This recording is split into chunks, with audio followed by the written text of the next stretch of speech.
অতিরিক্ত গুরুত্ব দিতে গিয়ে আমরা কিছু কিছু মানুষের কাছে নিজেরাই নিজেদেরকে অনেক সস্তা বানিয়ে ফেলি। রাজারা গরিব হলেও মনটা রাজার মতোই থাকে, কিন্তু ছোট লোক ধনী হলে মনটা ছোট লোকই থাকে। নিজেকে ভালো রাখার সবচেয়ে ভালো উপায় হচ্ছে অল্পতে সন্তুষ্ট থাকা এবং কারো কাছে কিছু আশা না করা। অসৎ হলে রাত্রি দিন সোনার খাটেও নিদ্রহীন, সৎ হলে শূন্য হাতে চিন্তাবিহীন রাত্রি কাটে। সুতরাং সৎ এবং সততার বিকল্প নেই। ছোট ছোট ভুল থেকে শিক্ষা নিতে শিখুন। মনে রাখবেন হোঁচট সব সময় ছোট ছোট পাথরের সাথেই লাগে, বড় পাহাড়কে তো দূরে থেকেও দেখা যায়। নারীর যৌবনে বউ হয়ে আলাদা থাকার আন্দোলন করে, আবার সেই নারী বৃদ্ধ বয়সে শাশুড়ি হয়ে একসাথে থাকার দলিল পেশ করে। স্বামীবিহীন হয়ে দেখো, কারো চোখে তুমি আপদ, কারো চোখে তুমি বোঝা, আর সমাজের চোখে তুমি হয়ে যাবে অসৎ নারী। সময়টা সেই আগের মতোই আছে, কিন্তু আগের মতো আনন্দটা আর নেই। একটু অবহেলা আর একটু খারাপ ব্যবহারই একটা ভালো সম্পর্ক ভেঙে দেওয়ার জন্য যথেষ্ট।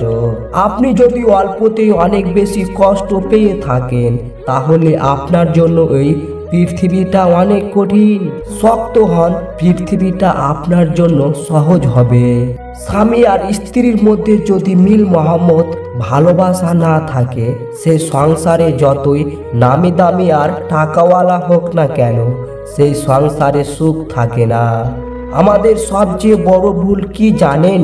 যে জিনিসটা আমাদের নয়, আমরা সেটাকে হারাতে ভয় পাই, আর হারিয়ে যাওয়ার পর আমরা সেটাকে নিয়ে আফসোস করি, আর যেটা আছে সেটা যত্ন করি না। এই কারণে আমাদের কষ্ট অনেক বেশি। যত বড় শিক্ষিত হয়ে থাকুন না কেন, মানুষের সাথে সুন্দরভাবে চলতে না পারলে সেই শিক্ষার কোনো দাম নেই। একটা অচেনা মানুষের সাথে কথা বলতে বলতে এক সময় সে চেনা হয়ে যায়, কিন্তু কষ্টটা তখনই বোঝা যায় যখন একটা সময় নিয়ে ধীরে ধীরে চেনা মানুষটা এক নির্বিষে অচেনা হয়ে যায়। মানতে কষ্ট হলেও এটাই সত্যি, প্রেম করে বিয়ে করার চেয়ে অসম্পূর্ণ ভালোবাসাগুলির মধ্যে বেশি ভালোবাসা থাকে। নিয়মিত খোঁজ নেওয়া মানুষগুলো নিখোঁজ হতে বেশিক্ষণ লাগে না। সহ্য করে থাকো, ধৈর্য ধরো, একদিন সুখের দিন তোমারও আসবে। আজ আমি যা ভেবেছি তাহলে কাউকে প্রয়োজনের চেয়ে বেশি মূল্য দিলে এক সময় তার কাছে মূল্যহীন হয়ে পড়তে হয়।